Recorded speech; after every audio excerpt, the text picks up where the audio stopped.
वर्तमानपत्रामध्ये खरी व वस्तुनिष्ठ बातमी छापल्याच्या कारणावरून मुरगुड तालुका कागल येथील पत्रकार प्रकाश तिराळे राहणार कुरुकुली यांना येथील माजी नगराध्यक्ष व शिवसेना शिंदे गटाचे जिल्हाप्रमुख राजेखान जमादार यांनी व त्यांच्या 2 सहकाऱ्यांनी मारहाण केल्याची घटना घडली आहे।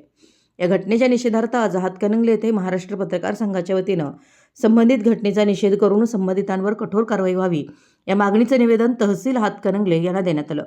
पत्रकार प्रकाश तिराळे यांनी दिलेल्या बातमीत कोणाच्याही नावाचा उल्लेख करण्यात आलेला नव्हता। घडलेल्या घटनेचं वृत्तांकन करण्याचं काम पत्रकार तिराळे यांच्याकडून करण्यात आलं होतं।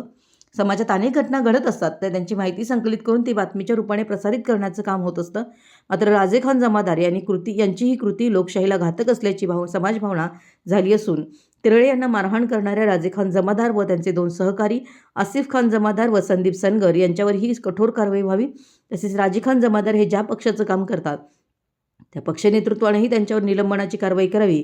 तसेच तिराळे कुटुंबियांना पोलीस संरक्षण मिळावं अशी मागणी निवेदनाद्वारे करण्यात आली आहे।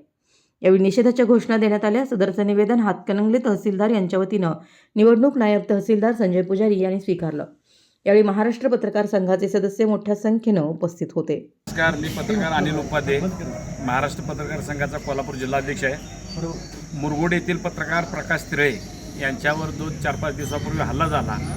त्या हल्ल्याचा निषेध करण्यासाठी आणि हल्लेखोरांच्यावर कडक कारवाई व्हावी यासाठी महाराष्ट्र पत्रकार संघाच्या वतीने हातकणंगले तालुक्याच्या वतीने आज हातकणंगले तहसीलदार कार्यालय येथे निवेदन देण्यासाठी आम्ही पत्रकार बांधव सगळेजण एकत्र आले आहोत। जो हल्ला झाला तो लोकशाहीला घातक आहे आणि जर अशा प्रकारचे हल्ले होत राहिले तर सर्वसामान्य माणसाला न्याय देणारी जी यंत्रणा आहे ती यंत्रणा एक दिवस कोलमडून पडेल अशी भीती सर्वसामान्य जनतेला व्यक्त होत आहे।